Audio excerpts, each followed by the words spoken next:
All right, so I'm here Sunday just doing like a voiceover for a league I ran last night. I try to do these voiceovers whenever we like don't have a stream and I want to put some sort of content out there. It might have had like a cool league go on, and that's kind of the case here.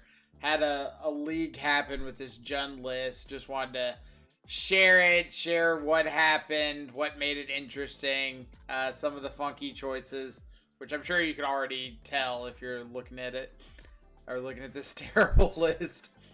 But we're just gonna like go play by play through the matches, talk about some of the lines and some of the card choices. So basically, last night I just had a desire to play Battle Rage one way or the other. I felt like I'd played a few games with Grixis and there were some good spots, but there were times where like Shadow wasn't relevant. Or if I just had a Battle Rage and could close out the game aggressively, I would have felt a lot better, but couldn't. So I was like, what better version to run than Jund if you want access to Battle Rage? You get Death Shadows, Tarmogoyfs, Scourge of the Skyclaves. We've got like some Ragavans and just threw in 2 cheeky Hex Drinkers to fill out the curve.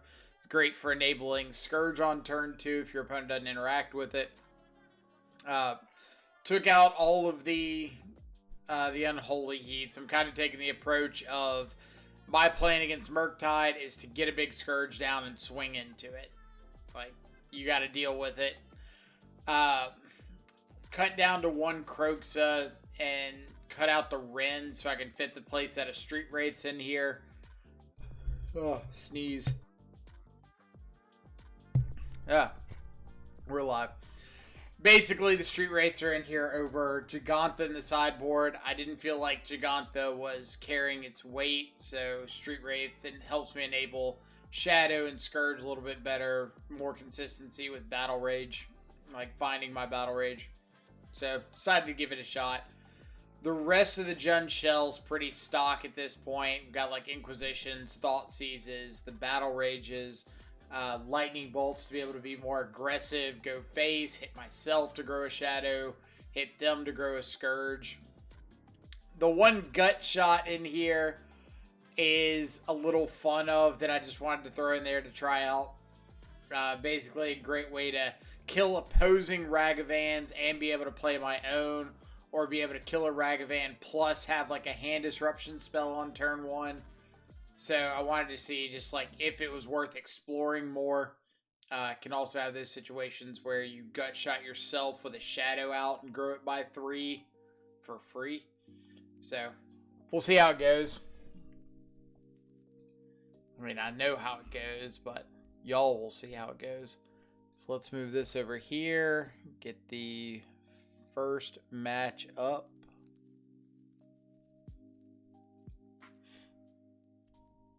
Alright, so round number 1.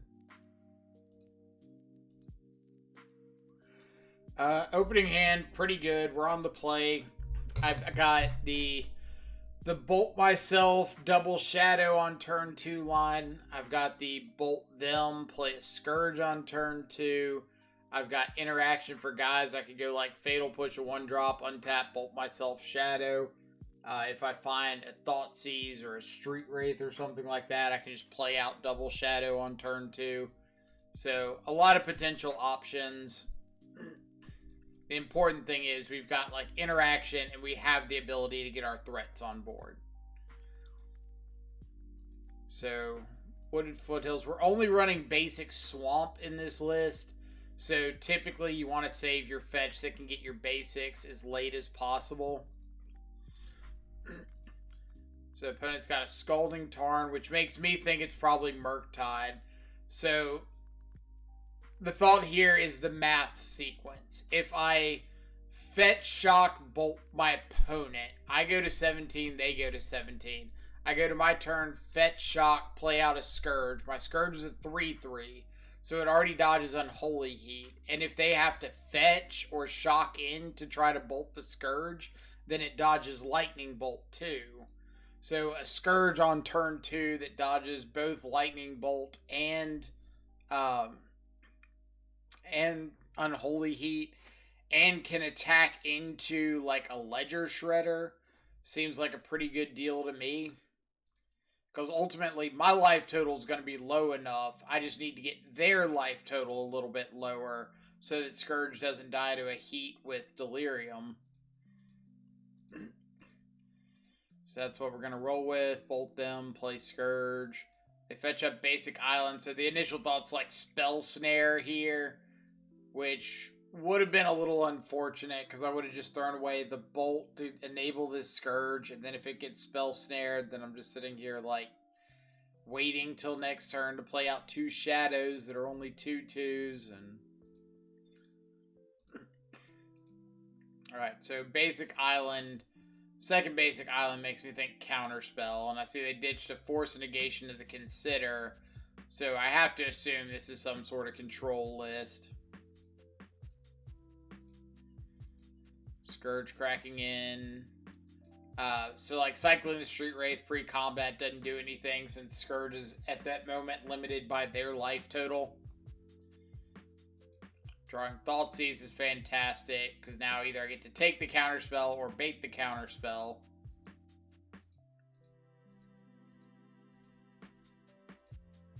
And then double shadow. Since I'm 2 turns off of a potential Wrath, this means I get a big attack in. If they have like Archmage's Charm, steal a shadow, I can push my own shadow and I'm still hitting for lethal. Scourge is an 8/8 since they're at 12. Shadow's a 4/4, so that's 12 total. So even if they're able to interact with one of these shadows, I'm still swinging for lethal. If they interact with the Scourge, then I can top deck like a fetch land for lethal. But opponent decides just to scoop it up there. So game 2. On the draw, triple Street Wraith Shadow. If I don't know what my opponent's on, then this could be a sketchy hand against like Burn. But I saw all the mono blue, the counter spells and stuff game 1. So I think this is an okay keep. We've got the ability to get out a turn 1 shadow. So go to 17, 15, 13, 11. So that gets Shadow down under like counter spell, which we saw was a big part of their game plan game 1, since they have Force Negations in the main. But we could also just find like a Thoughtseize or a Ragavan or something. Alright, so since I found Ragavan, and if I cycled this Wraith and found a Thoughtseize, I would still rather play the Ragavan. I'd rather get the advantage here than get down the naked turn 1 Shadow. So for that reason, I'm not going to cycle this third Wraith. I'm just going to play out the Ragavan, because like there's no reason to cycle it if I'm not going to do anything different. If I had found a Thoughtseize or an Inquisition there, I probably would have kept the Street Wraith and not tried to cycle for specifically a Ragavan.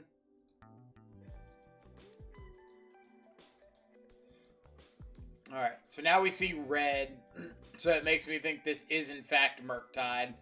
But then they Spreading Seas, so Spreading Seas is like pretty big indicator that it's not Murktide, which I know we saw Force Negation game 1, which Murktide typically doesn't run, but you never know. People are cheeky. I don't want to assume something based off that one card. But Spreading Seas and Force Negation makes me think it's not Murktide. But we just get like a clean Ragavan hit in. And now with this treasure, we get to double threat. So play our Goyf, play our Shadow. And still not going to cycle the Street Wraith, because this might end up getting a bait on like a Lightning Bolt or an Unholy Heat or something right here. Like I'm tapped out, I've got a 2/2 Shadow. That's kind of a target people want to look at.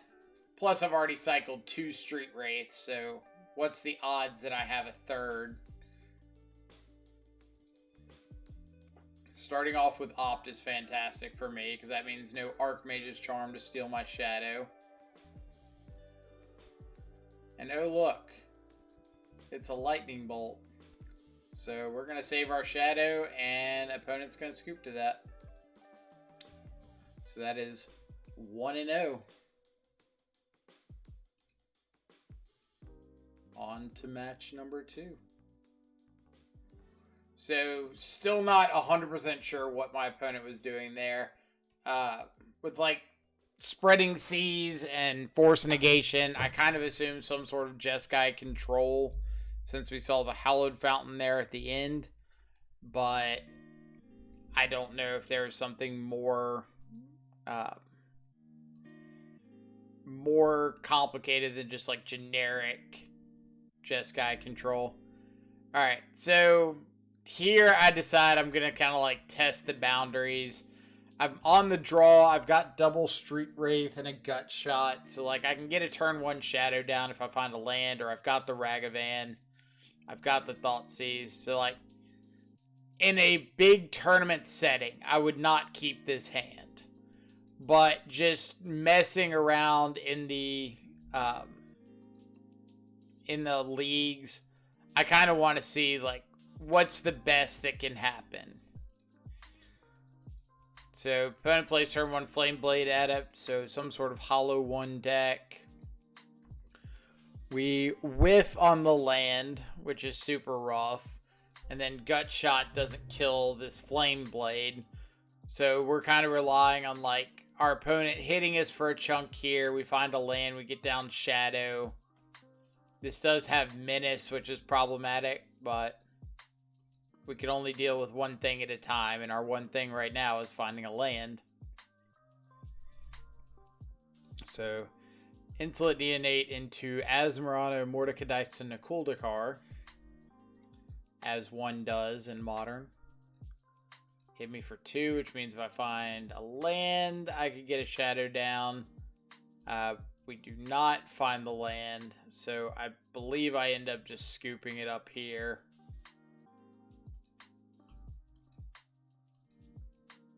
Yeah. So we just scoop it up there. Say like, all right, we're pretty behind with this Asmone cookbook. I didn't really talk sideboarding game 1. So game 1 was against the blue-white control deck. What did I bring in? I brought in like K-Command in case my stuff gets countered. Seasoned Pyromancers I brought in that game. What else? I think that was it. The Seasoned Pyromancers and the K-Command. And boarded out like the 2 Fatal Pushes and Gut Shot, I believe. And then this game against the Hollow 1 deck, I boarded in the 2 Ancient Grudges. I didn't board in the Shattering Spree. I could have. It would be decent against the Asmo starts. But I figured I had enough ways to actually deal with Asmo that I didn't want to go like too overkill with the Artifact Hate. And I didn't bring in Alpine Moon because I don't think they're an Urza Saga deck. Usually these decks are like so pip intensive early with like Flameblade Adept and Burning Inquiry, Insolent Neonate, all that stuff that I don't think they can really afford to run Urza Saga. But if I see it for like game 2, I can bring that in for game 3. And then I brought in Engineered Explosives because that was a much better go-wide answer to like the food token, Asmo, cookbook, all the 1-drops. And K-Command. Brought in K-Command. Took out a couple Inquisitions because it's going to be... I don't want to have a ton of hand disruption when my opponent's like Burning Inquirying and stuff and just like flipping everything that goes over or flipping everything around. And then I brought out the 2 Hex Drinkers because I don't want a mopey 2-1 against a deck full of like cheap dudes like Insolent Neonate and stuff like that. Ragavan's got a lot of upside, but Hex Drinker really doesn't. Alright, so let's see how this one goes. So opening hand, I've got the Ragavan. Great turn 1 play. I've got the ability to clear out a blocker for the Ragavan and then hand disruption on top of that to start working away. So about everything I can ask for. Let's get down Ragavan, say go. We're really hoping they played something like a Flame Blade Adept there that I could kill, but obviously them doing nothing is pretty good too. So these situations with early Ragavan are kind of interesting. 99 times out of 100, I probably advocate for like attacking with the Ragavan first before casting the Inquisition or something. Because if you cast the Inquisition and they have like a lightning bolt, they're hugely incentivized to fire it off right there. Like no waiting, no ifs, ands, buts, whatever. Just fire off the lightning bolt. But if you attack with the Ragavan first, then you start getting the thought of like, well, what if they play something better than Ragavan afterwards that I want a lightning bolt? Like, do I need to wait and hope they whiff and I get the bolt still? And so I think if you have the choice, I'd usually attack first. There are some instances here and there, like especially the Grixis variants with like counter spells, where you probably want to Inquisition first if you have like a Spell Pierce. But so Inquisition, the Bauble saw another Lightning Axe on top. So we know they've got 2 Lightning Axes. They've got this Goblin Lore and the Flame Wake Phoenix. They chose not to Lightning Axe the Ragavan, which is interesting. Kind of to me makes me think that they're afraid of me having Grave Hate or something similar, like an unlicensed hearse. So if they Lightning Axe my Ragavan and I just hearse away the Phoenix, then they lost like their free value off the Lightning Axe. So we're just going to end up taking the Goblin Lore.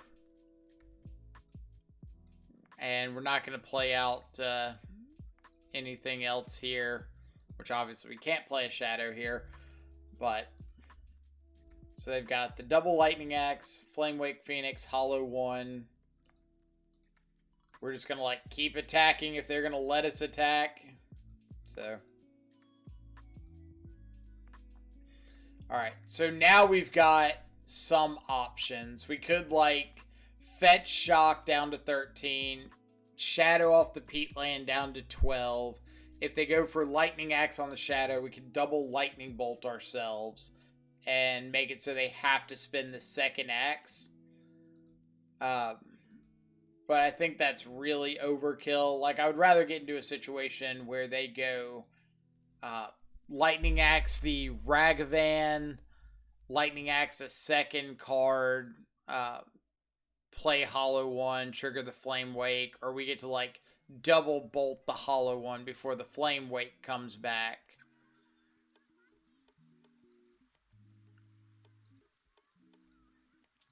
Like, if our opponent's just gonna play draw go for a while, then that favors the Ragavan. Alright, so get rid of that Peatland just to get another card.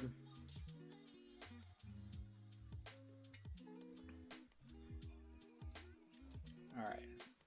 So, as the saying goes, when in Rome, do as the Romans. So, we're going to play a HollowVine.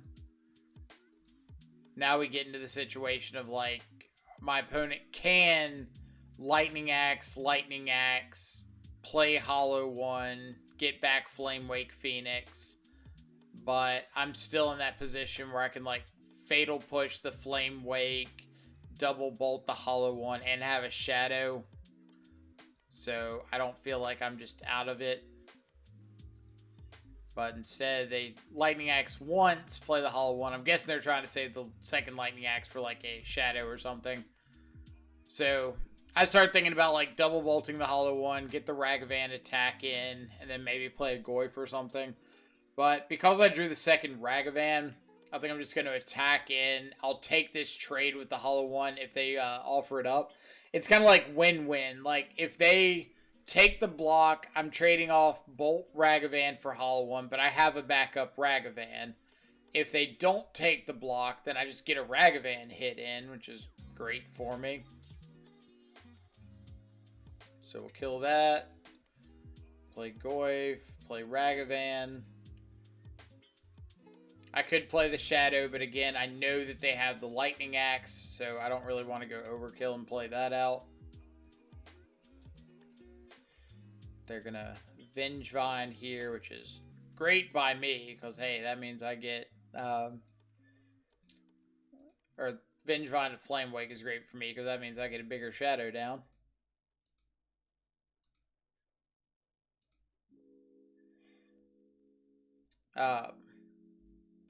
So I chose to Bolt there. One, because I didn't have Delirium, or didn't have Revolt, so I couldn't Fatal Push. But if I get that attack in, that opens up my treasure token, so now I do get Fatal Push. So if they get, like, Vengevine back, I can Fatal Push. If I need to Fatal Push this Flamewake Phoenix, I can. But at this point, like, I've got enough pressure to where if they want to spend Lightning Axe plus ditch a card to get rid of the Shaman, or get rid of the Shadow, cool. They're just dead to what's on board here. If they have, like, double spell to get back Vengevine, then they don't really have good attacks, so... And Lightning Axe ditch Leyline, which means their last card has to be, like, exactly HollowVine to have any sort of real impact. Or HollowVine or Asmo. Like, actually, no. Now that I think about it, it's just HollowVine. Asmo goes and gets a cookbook, play the cookbook, but you don't have anything to discard, so that doesn't really accomplish anything. Like, this Flamewake Phoenix is gonna die on the attack, or it's gonna connect. It's gonna swing in and attack. But Asmo is gonna die to Fatal Push, which means I just have a lethal attack on the way back. And it turns out that is, in fact, what they have. So they go get a cookbook. Don't care about the cookbook. Flamewake has to attack, so it's just Fatal Push the Asmo. And we can move on to game 3. Alright, so that's it for game 2. On to game 3.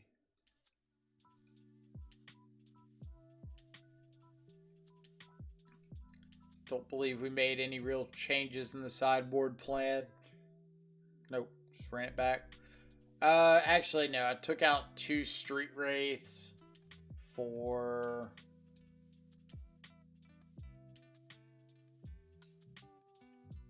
2 Street Wraiths for 2 Soul Guide Lanterns. Because I saw the Vengevines, and I wanted a little more interaction for that. Like, I don't think I want to bring in Soul Guide just for Flamewake Phoenix. That card's pretty underwhelming, but I will bring in Soul Guide Lantern for Flamewake plus Vengevine. And there's the chance that they're running Oval Chase Daredevil, and I might just get to, like, snag one of those.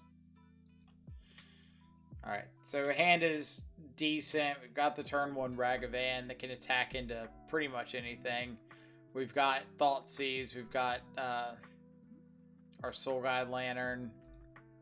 But opponent just leads on a turn 1 Asmo, which is pretty rough for what we've got going on. But it does mean I'm just going to Thoughtseize here instead of Ragavan. Not really a reason to Ragavan into this Asmo. Alright, so double Flame Blade is pretty scary. If they just find like a Burning Inquiry or a Goblin Lore or something, I could be in a lot of trouble. But this cookbook enabling both of these every turn is pretty terrifying as well. So we're just going to take the cookbook.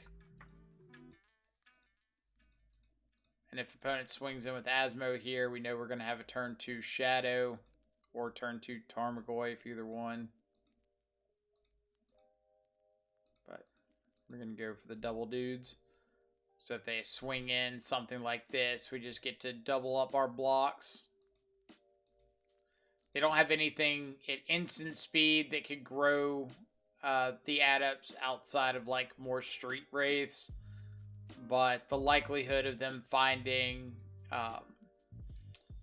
3 things to cycle, or 4 things, because of this one hitting, 4 things to cycle to kill my shadows, kind of low. Alright, so Flame Blades are down, Root Wall is down, those are down. We know they got 2 cards, including a Sekenzin. The Sekenzin does get discounted by the Asmo, so next turn they're going to be able to cycle this, or channel the Sekenzin, which triggers the Flame Blade. So we do have to keep an eye on that.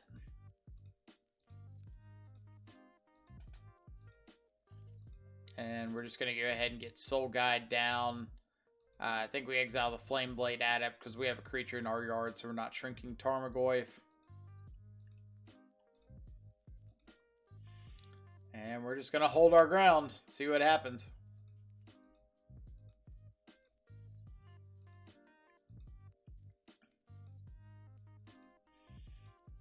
If opponent floods out a little bit, then maybe we have a chance.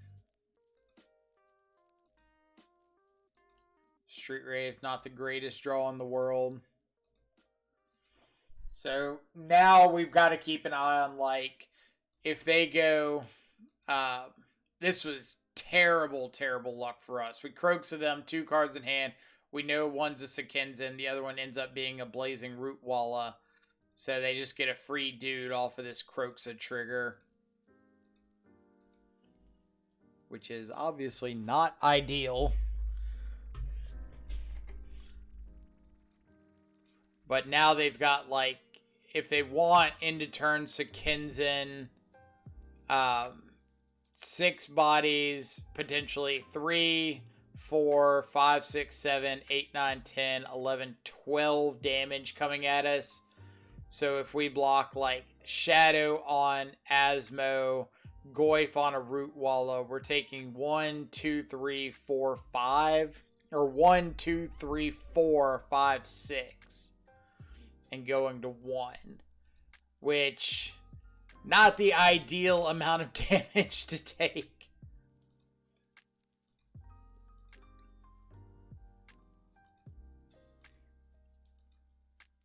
So basically we have to dodge something that says cycle. Cycle or discard, because that would grow the Flame Blade to a 2. If they attack all out, we block Asmo with 1, a Root Wall with 1, and we'd be taking 2, 3, 4, 5, 6, 7 for exactly lethal.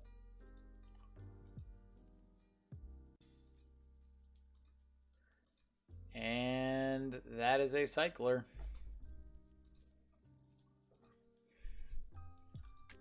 But since they played out this Root Walla, they could still attack for lethal, and they should actually. Don't really know why they don't. I guess they are afraid that I've got a Fatal Push and I might be able to like kill them on the crackback.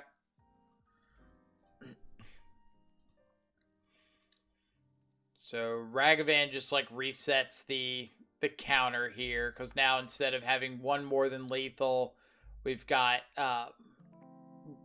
instead of having 1 more creature that we can block, we're back to even if they don't hit a cycle effect. Because now we just got that extra Root Walla covered. We can go block Asmo, Root Walla, take 1, 2, 3, 4, 5, 6 if they don't have a cycler.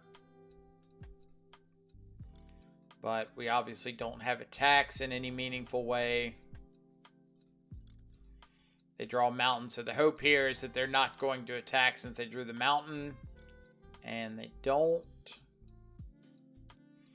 Fatal Push means we're 1 up on the count, because now we can kill like the Flame Blade Adept or kill an Asmo or something.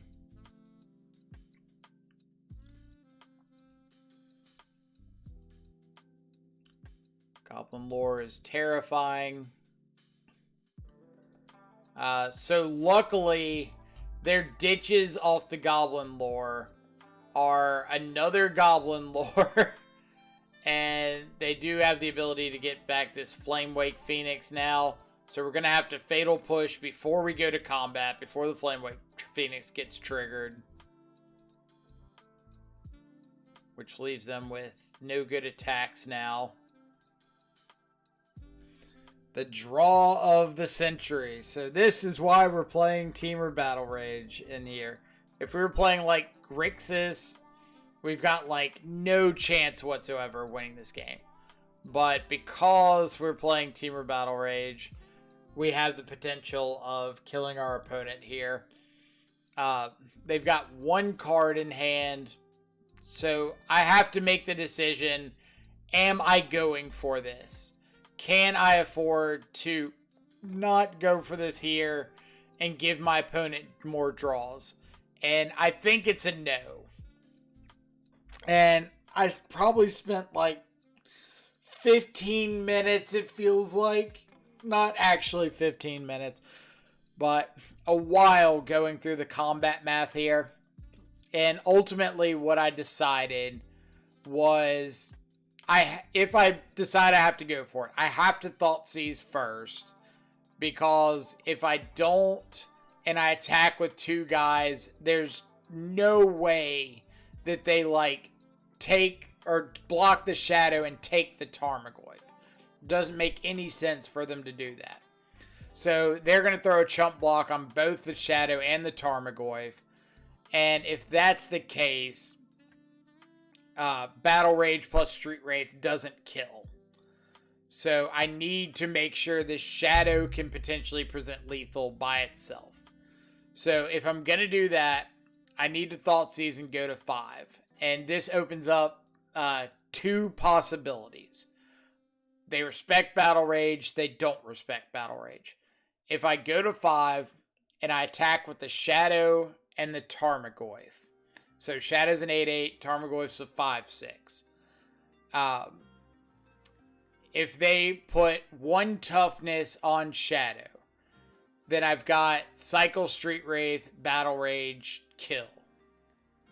Assuming they put a chump blocker on the Tarmogoyf too. If they don't put a chump blocker on the Tarmogoyf, then I'm looking at 20 trample with the Shadow, and they would be at 12 with the Tarmogoyf hit. So since they only have 8 toughness, they would be dead to that. Even if they blocked everything on Shadow, if they let Tarmogoyf through, they're dead. So I have to assume they're going to put a chump block on the Tarmogoyf. So now I've got an 8/8 Shadow attacking in. If they don't respect Battle Rage, or maybe they like respect Battle Rage, but they don't respect Street Wraith into Battle Rage, then maybe they just put 1 chump blocker on the Shadow, in which case I Street Wraith, Battle Rage, kill them. The other option is they respect Street Wraith, or they respect Battle Rage, but they don't respect Street Wraith, in which case Shadow's potentially 16 trample, and maybe they put like 3 toughness on the Shadow. Or the way the math works out is if I've got Thoughtseize, Cycle Street Wraith, Battle Rage, the 20 trample damage, they need to put 4 toughness on the Shadow to live. So let's say they go a Spirit on Tarmogoyf, and then like Asmo and a Spirit on Shadow to get up to that 4 toughness. Then I just don't cycle Street Wraith and Battle Rage, and I kill Asmo, 2 Spirits, and they're left with 3 Root Wallas, which I'm dead to, but we were already able to bluff our way out of an attack once. So it's pretty dicey here. Like, best case scenario, if they respect Battle Rage, or Street Wraith Battle Rage for us, would be they block Tarmogoyf with a Spirit, and then they triple block the Shadow with, like, Root Walla, Spirit. And so they're just left with Asmo, Root Walla, and we can block one of those and survive it too. But ultimately, like, if at any point they find something relevant here, we're likely dead. So I'm just going to decide to, like, go for it, put everything on the table, try to cheese out this win here. Now, I should have attacked with the Ragavan. The reason being is if I attack with the Ragavan, actually, no, I was thinking about it that night that I should have attacked with Ragavan. But now that I look at the board, I shouldn't have. Because if they just block Asmo on Ragavan,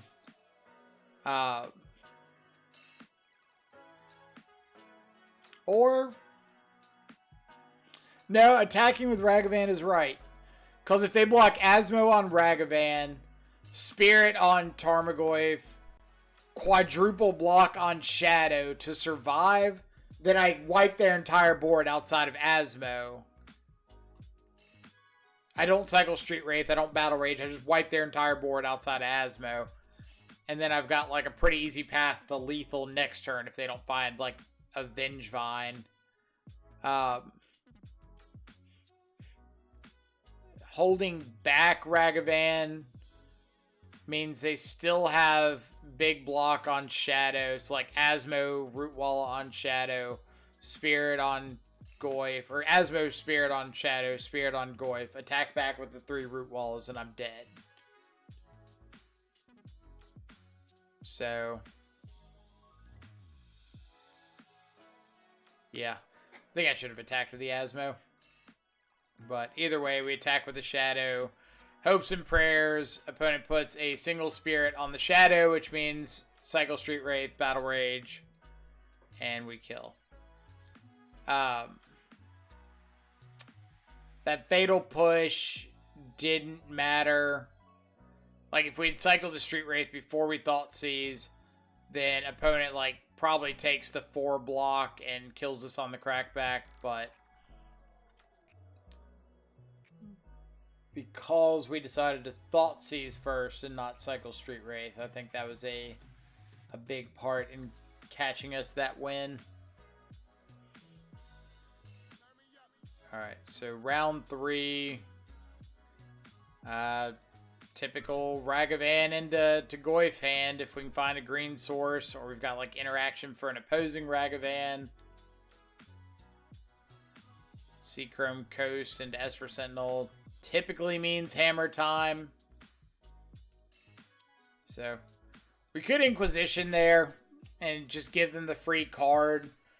But usually in matchups like this, especially on the draw in Modern, where you're so behind before the match even starts, just by losing the die roll, I kind of go off the impression of, okay, if my opponent has got the nuts, if they've got the turn 1 Esper Sentinel, second land, Sigarda's Aid plus hammer here, like, you got it.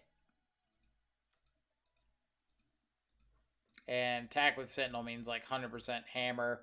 So this is just like them having literally everything they need.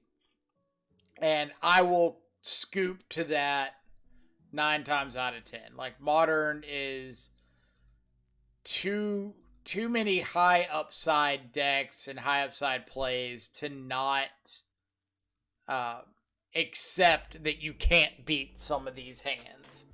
And that's like the hand we can't beat. Like, I could have chosen not to play the Ragavan and hold up Lightning Bolt for the Esper Sentinel. But then there's no guarantee that they go for the hammer. I'm going to have to give them a card. So if they play like Sigarda's Aid, I have to respond to that, which means they get mana and a card. If they don't go Sigarda's Aid, then I just have to, like, not do anything about this Esper Sentinel unless they just pass with mana up, but there's no reason for them to do that. So yeah, we see a hand of, like, second Urza Saga, Inkmoth Nexus. No chance are we ever beating this. But I'm just trying to see about, like, maybe maybe setting up something where I can, like, Scourge, bolt them, get a Hex Drinker. Or not get a Hex Drinker. Scourge, bolt them, get a Battle Rage.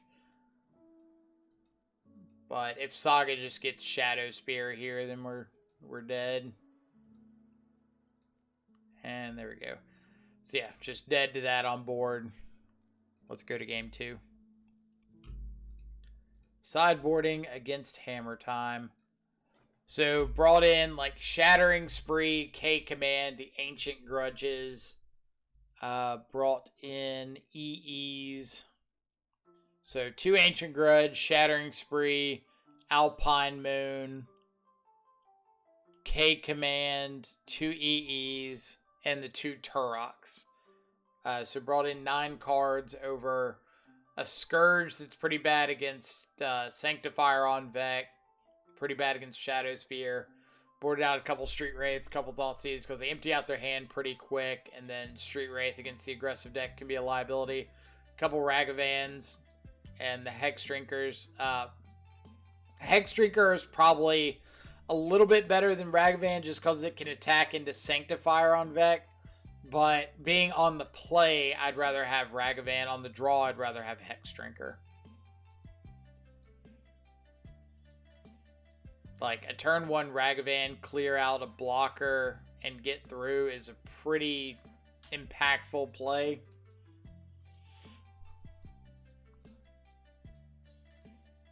So we're going to start off on the Ragavan. If they have a turn 1 Esper Sentinel, then I'm fine trying to trade with that.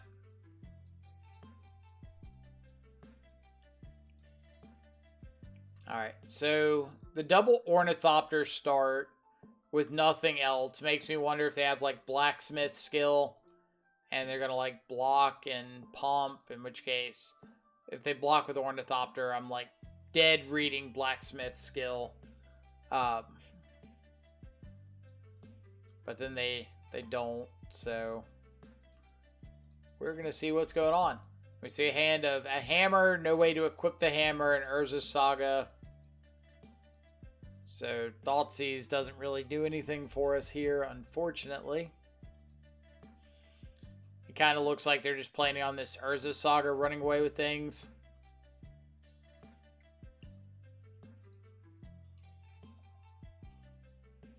Fetch up a tapped Shock Land here because I've got the Peat Land plus the Thoughtseize, so like if I need to get a Shadow online, I can.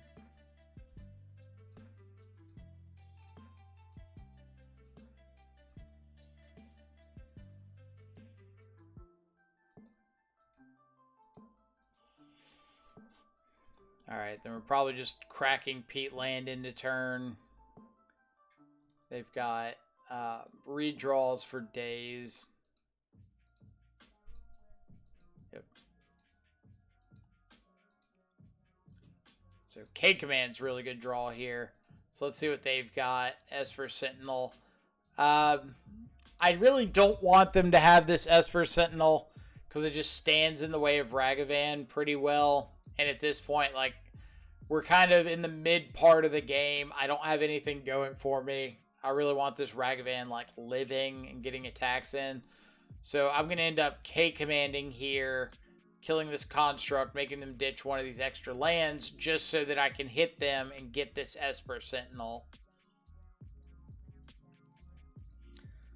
Like, I've got the EE to wipe up a Construct token that they make off this Saga, so I'm not concerned about that.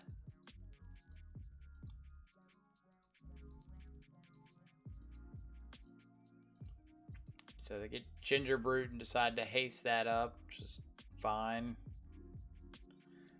Gut Shot, finally coming up in this league and sitting here against a hand of cards that I don't mind gut shotting.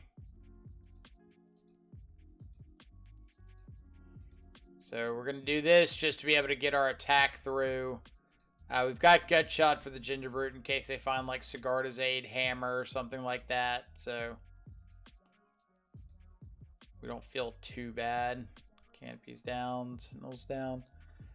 So worst case scenario would obviously be like, oh, your 3 cards are Sigarda's Aid, plus hammer, but then we can gut shot the ginger brute.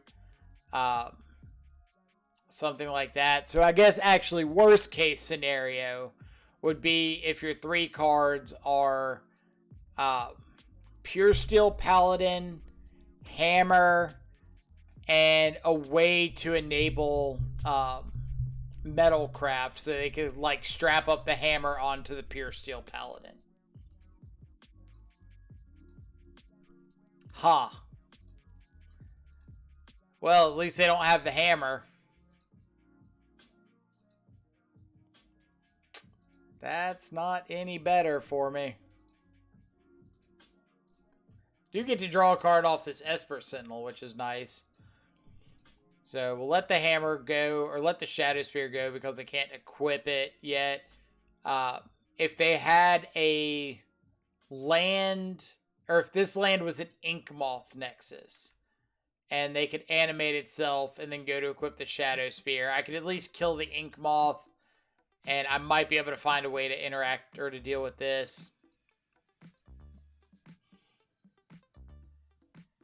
Huh. So, what did I say? Pure Steel Paladin, Hammer, and way to enable Metal Craft for the Hammer. So, we're just going to kill this. They get to draw their card, but at least they don't get to equip everything unless they found an Ornithopter or a Memnite there. That would have sucked.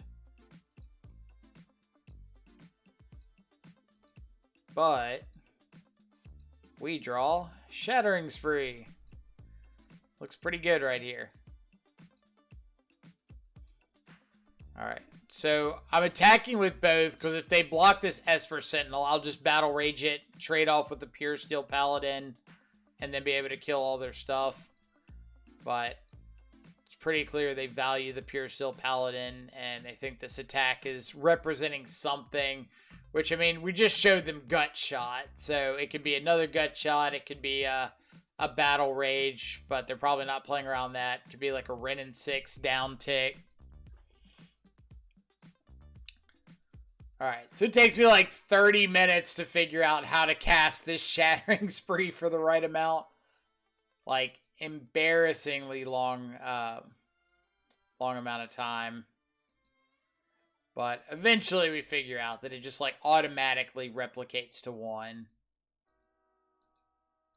So either way, we're going to blow up a hammer and a Shadow Spear. Say go.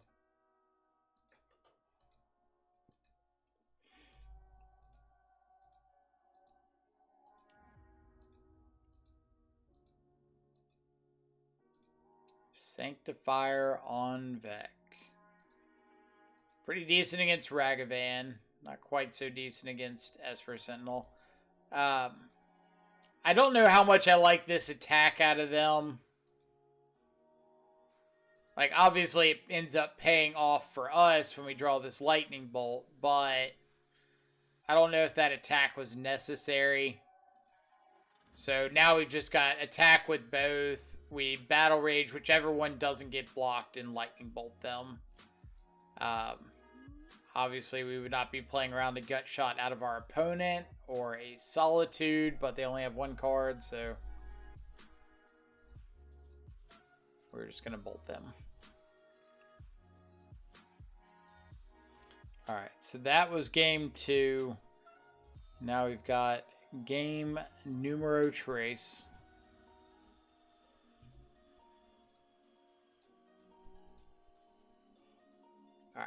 This hand's fantastic. This is like, okay, if you play an Esper Sentinel on 1, I've got interaction for it.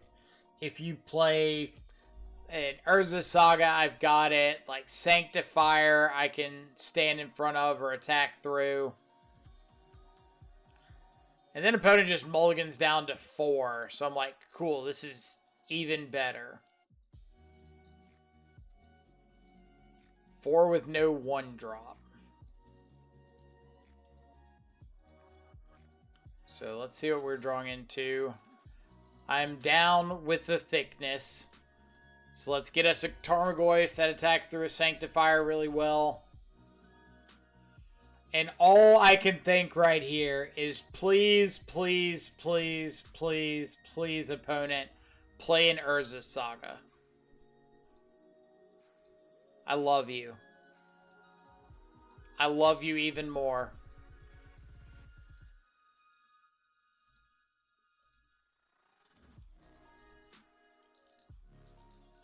Alright, so since I see the lightning bolt on top, I can't fetch and gut shot this Esper Sentinel into turn, which is fine because since I get to pay the Phyrexian mana for gut shot, I just get to do everything anyway and pay for the Esper Sentinel. So let's get our land, gut shot the Esper Sentinel, pay to prevent it. This was probably the spiciest turn of the entire league. Just, So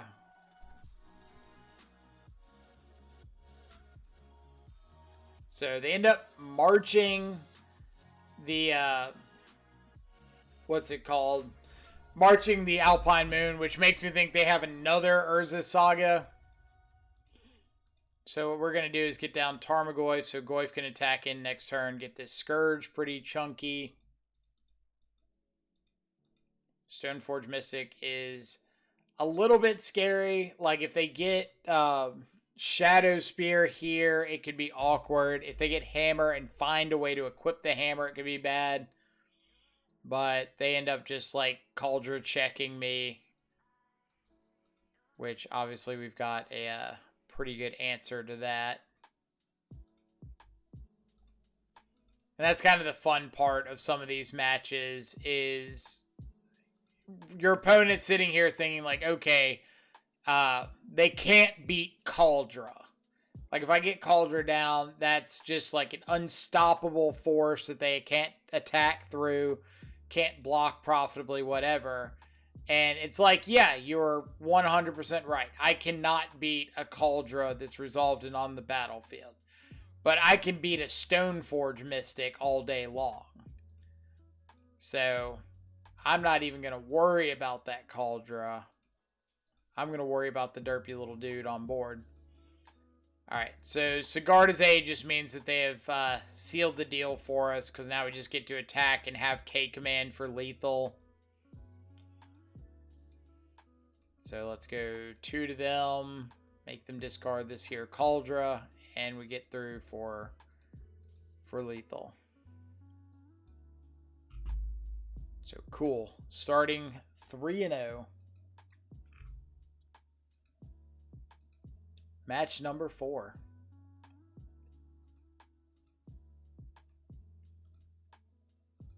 On the play, good hand, Thoughtseize, Ragavan, Bolt, Shadow. Like, I always love the opening hands of Jund Shadow. They always look so good. You're just like, alright, I can cast all of my stuff. It curves out nicely, like 95% of the time. You don't have a bunch of clunky 2-drops in the deck. So opponent playing their own Ragavan, which means I just get to like bolt theirs, get through with mine. Since we saw Gigantha, I'm assuming this is Grixis Shadow.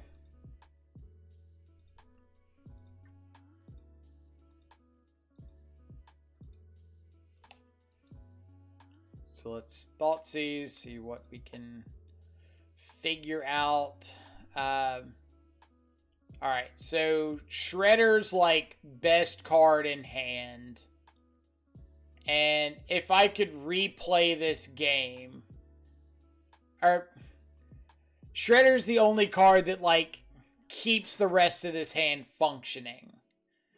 And if I could replay the rest of this game, I think I would take the Shredder here. I end up taking the Drown in the Loch just to make sure that like my Shadow lives. And knowing that I get to attack into the Shredder next turn. But because they had Shredder Bobble and I didn't care about like Thoughtseize or Croxa or anything, I I should have just taken the Shredder and made them choose between killing my Shadow or killing my Ragavan. And, like, either one of those I'm okay with. Because Shadow's just going to close out the game in, like, 2 or 3 turns. And, if they don't take, or if they do kill the Shadow, then I just get to attack in with a Ragavan. And that's, like, fantastic in the mirror for me as well. But because I gave them the Shredder and start, like, enabling all of these multi-spell turns, they end up finding another Drown in the Loch. They get the free ditch on the Croxa.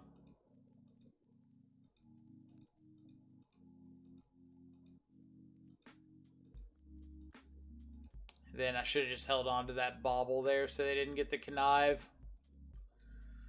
This was like a bad series of plays all around. I'm kind of taking the approach here of, okay, I've got Lightning Bolt. I've got another Lightning, or 3 more Lightning Bolts in the deck. So let me just draw to one of those. And then here, I play out the Tarmogoyf and realize, like, as soon as I put it on the stack that I'm just dead to Croxa now. They've got Attack in the Air with Shredder and Croxa trigger. So, we end up, Croxa ditches this land. They attack him with Ledger Shredder. We look at the top card, and I'm pretty sure it was Inquisition. So, punished for not really punished. We didn't give ourselves the out of just top decking the Lightning Bolt there when we could have. So that was a mistake. That game was like sloppy all around. First hand was like basic Swamp, triple Shadow, Scourge or something. So threw that back pretty quickly. This one we'll just throw back the Turok. Opponent keeps 7 on the draw. Like, usually in these Thoughtseize, Shadow Mirrors, like, your opponent mulliganing on the play is a death sentence. Because you're just so far behind on cards after, like, doing nothing. But here they don't have an answer to the Ragavan, which is interesting. Thoughtseize them, see double terminate, Ledger Shredder. So I decide I'm going to get down the Scourge. So if they do take their turn off to terminate the Scourge, it means I get another attack in with Ragavan plus play my 2 Shadows. If they just play the Ledger Shredder, I still get to attack in with Scourge.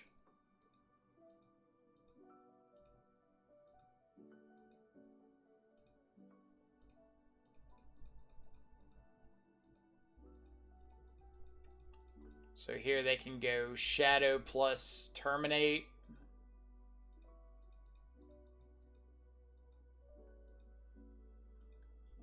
Play out our EE on 2 just to be able to knock out this Ledger Shredder.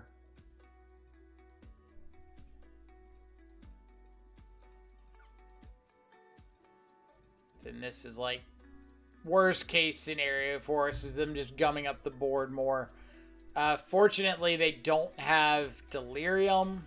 Or, not really fortunately, unfortunately. Because I would love these Dragon's Rage Channelers having to attack here. And now we're in a position where if, like, they fetch a Shock, then we can bolt for lethal. If they play a Sorcery, like a Thoughtseize, we can bolt for lethal. Thought about, do I want to bolt them and try to cheek out lethal? Do I want to bolt myself and save the Shadow from this Unholy Heat? Bunch of options. Worst case scenario would be like I go to bolt myself and their last card's a Drown in the Loch. And they just get to like counter my bolt to myself. I lose my Shadow. But ultimately, I decide I'm just going to, like, try to cheese out this win. Like, I'm really far behind with Shredder, Double Channeler. And then here we're like waiting to see if they flip over Delirium. Like, if they flip over Delirium, I'm bolting myself. But if they don't flip over Delirium, then I'm going for the bolt them, untap, find another bolt line. So they end up not flipping over Delirium.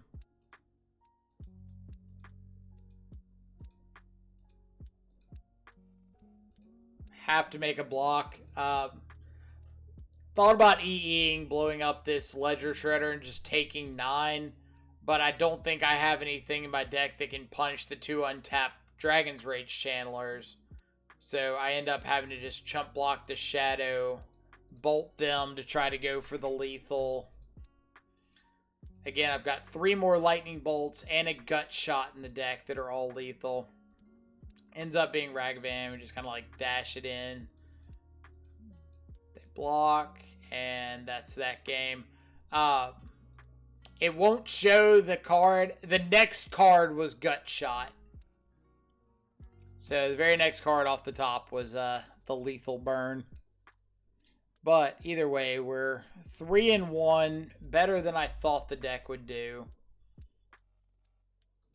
So it does mean we get to go into round 5 trying to make a few play points here. Alright, so we're on the draw. We've got Interaction for Days. We've got Street Wraith, Bauble to help filter out this draw to find a threat. Opponent reveals a Yorion. We are not in a great hand against a 4-color pile.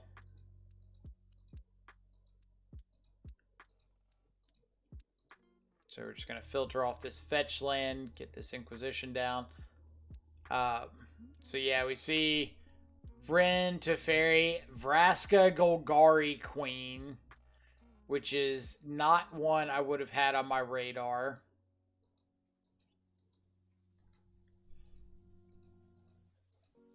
But take the Ren. Maybe we can shut down a little bit of this mana production. They picked up like an Otawara here, so we get to take the Teferi free and clear. Go ahead and cycle this Wraith just in case we find like a Ragavan or a Shadow or something to get down. Top decking another Ren's not fun for us. So we do get like the fun into turn bolt into untap, find Gut Shot. Which we didn't have to bolt into turn to be able to Gut Shot, but it's kind of fun nonetheless.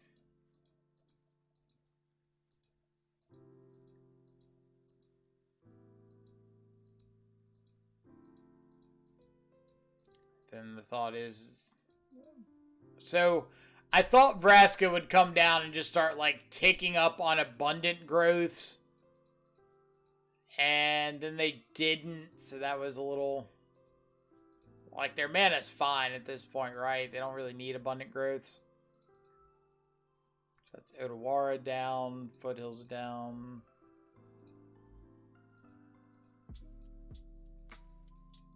There's Prismatic ending off the top. Like, I don't know why they're sacking Stomping Grounds instead of an Abundant Growth. But. And we had to read Sisay Weatherlight Captain for anybody who's unfamiliar with this card. 2 and a white for a 2/2 Legendary Human Soldier. Gets +1/+1 for each other color among legendary permanents you control. So, like, right now it would be a 4/4 because it gets +2/+2 for Vraska. Pay a Wooburg. Search your library for a legendary permanent card with mana value less than Sisay's power. Put that card onto the battlefield, then shuffle. So, if Sisay's a 4/4, it can search for like a 3-drop, legendary 3-drop or less. It can go get a Teferi or Renin 6. Something like that. If you get Sisay up to a 5, it can go get like an Omnath.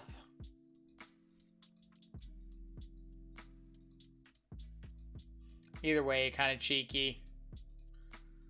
But we do find an answer to it, so we don't get to see what he goes and finds. But at this point, with like Vraska, Emblem, and us low on resources... Like, even if we find a threat, Vraska's killing our next, like, 4 guys. So, Not really a reason to play that one out, especially when they find a Teferi there, so they can just start bouncing like their own abundant growths, drawing a whole bunch of cards. So, game 2. Thoughtseize, Shadow, bunch of redraws. Can't complain too much. See a Thoughtseize on top. I know I do want that. That's going to allow me to play out my Shadow next turn. Thoughtseize them. We see a hand of double Unholy Heat, Oath of Kaya, Clothis, what is this, God of Destiny? Yeah. Safi Eric's Daughter, modern staple. For those of you who don't know, a green and a white for a 2/2 that you can sack it. When you do, you return target creature to the battlefield that was put into the graveyard this turn. So, like, got a Safi out. They target your other thing with a removal spell. You sack your Safi, target the thing they're targeting. It dies and just comes back to the battlefield. So, pretty cool if you got, like, a bunch of things you want to protect.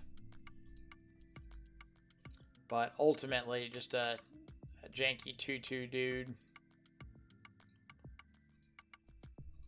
Alright. So, we can play out a Scourge into an Unholy Heat. Not really where I want to be. We're going to take the Wrenn because I don't want my opponent just like free rolling more lands if they do happen to find a fetch land. Then we're not going to play out the Shadow into the known Unholy Heat. So modern staple Safi Eric's Daughter comes down. But now we can play out, like, Shadow plus Scourge. So they can kill one of these with Unholy Heat. They're only an instant away from Delirium, so they could go, like, oh, target this, put Unholy Heat in the yard, then kill the Scourge.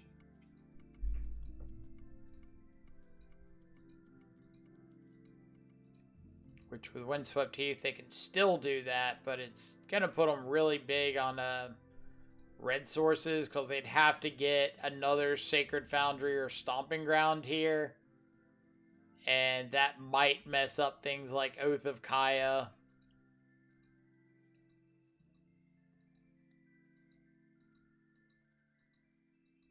But finding fetch land here means they can't kill my Shadow.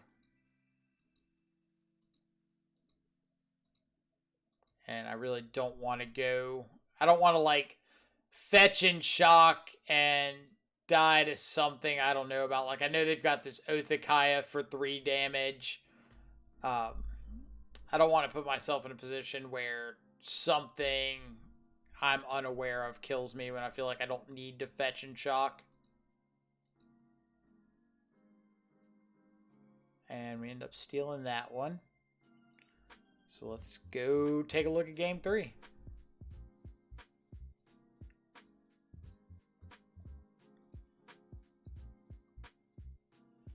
Alright, so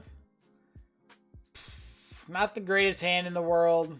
We've got a redraw on the bauble to filter a little bit. We've got Spyro, which is really great for the go long. Let's talk about sideboarding real quick before I forget that. Boarded out, Gut Shot, 2 Fatal Pushes, a couple copies of Lightning Bolt, a Battle Rage. Most of the board out decisions were kind of around like, oh, if this is a 4-color deck with like the Omnaths and Solitudes and stuff like that, a lot of these cards are bad. But obviously we haven't seen Solitude yet. We've seen like Safi Eric's Daughter and Sisset, which Lightning Bolt's better against, so I decided to keep in a couple. The board ends were things like the 2-season Pyromancers, the 2 Turoks, and then the last 2 was the Assassin's Trophies. Since they're really heavy on like Planeswalkers and stuff like that, or maybe they try to strap up a Utopia Sprawl land a bunch, and like Yorion or something, I might be able to Assassin's Trophy the land, but mainly for the Planeswalkers. So decide to keep this. I figure with like the redraws, they're not the fastest start in the world. I might be able to find something like roll into a Thoughtseize. It's not really anything I want to draw on their turn, so I don't feel like I have to crack the bauble right away.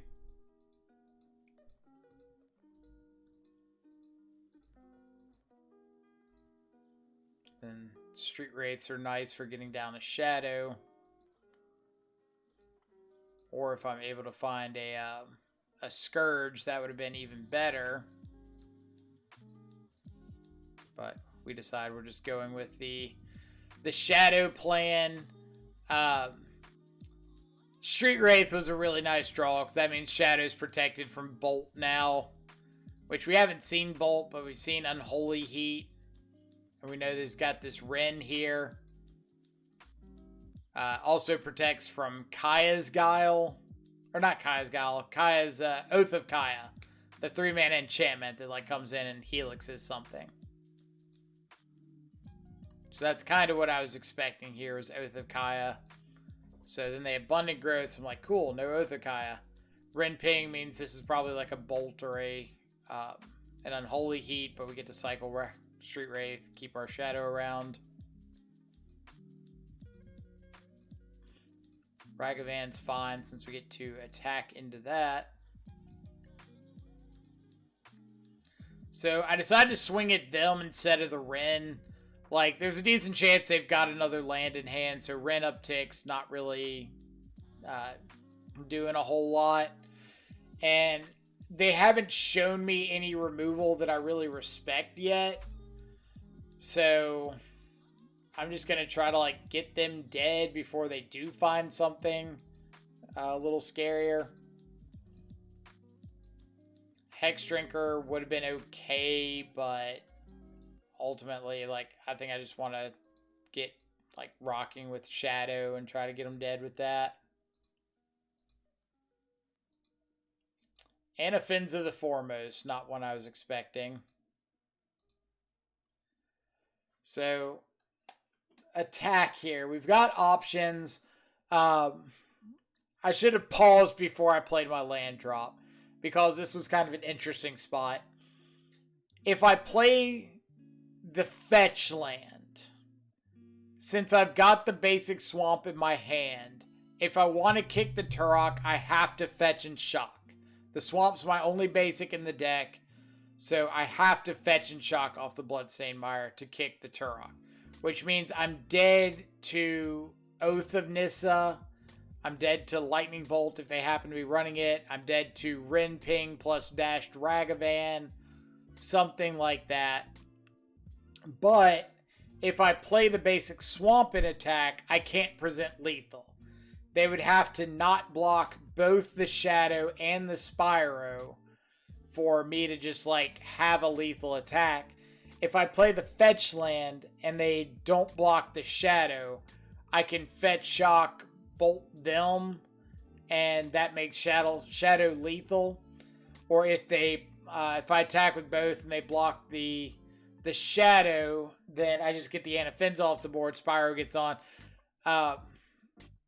The deciding factor that I ended up going with was Turok's discard. So if I hit them with the Shadow, or if I swing with the Shadow and the Spyro, and they block the Shadow, then I get in my 2 points of damage. I kick a Turok, and there's a 67% chance that if they have an Oath of Kaya in hand, they ditch it. And then Turok can block like Dashed Ragavan, doesn't die to Unholy Heat, more than likely.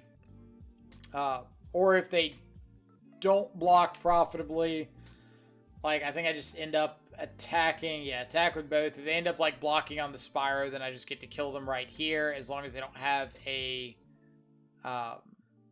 Solitude.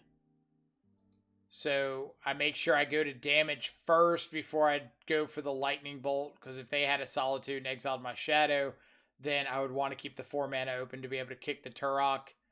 But because they don't have anything, we are able to to kind of cheese out that win there. So 4-1. Nice league. The loss was to the Grixis Shadow deck. Cards that underperformed, first of all. Hex Drinker was not really anything. Like, the only time we saw it, it became a 1-1 elemental for a seasoned Pyromancer. So, I'd probably be okay with cutting back on those. Scourge was pretty good, but obviously we didn't see like a bunch of solitudes and dress downs and stuff like that, so you have to take that into consideration. Croxa is a little less exciting here. If you're only running one of them, it's probably either more worth it to add the second or just cut them all together. Like the third Inquisition could be a flex spot. The gut shot actually performed pretty well. I was pleasantly surprised with that. And I might try to add like another one to the board or something just to test it out. But ultimately what I would change up in the main here is probably like add in maybe a couple copies of Unholy Heat, just because dealing with like Planeswalkers is really difficult for this deck. And then the last two spots, I think I would want to move the Spyros to the main. So maybe go like that and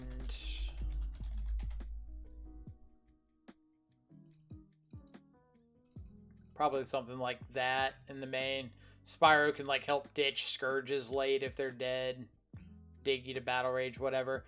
In the sideboard, I wasn't running Veil of Summer. But I think Veil of Summer would have had some really good impact there, especially if Grixis Shadow is as popular as it has been. I could see doing something like that. Croaks has been less and less exciting to me, so I'm not really a huge believer of Croaks at the moment. You could cut the Wraiths in the Seasoned Pyromancer if you want to run Gigantha. But personally, I think Wraith performed way better in that league than like having Gigantha in the sideboard would have done. And it opens up things for like Seasoned Pyromancer for you to be able to go a little bit longer in games. But yeah, that's my my 2 cents there. Fun league. I'm looking forward to playing some more Jund Shadow now on stream sometime this week. So hope to catch y'all over there live at twitch.tv/the_control_freak. Usually live Monday through Friday at some point in the middle afternoon Central Standard Time in the US. So I hope to catch you there. If you got any questions, comments, feel free to leave them down below. If you're enjoying the YouTube video, just like if you're enjoying the Twitch stream, feel free to subscribe on YouTube. Doesn't cost you anything on YouTube. Just lets you know whenever new videos get posted. And as always, hope everybody has a fantastic rest of your day. Stay safe.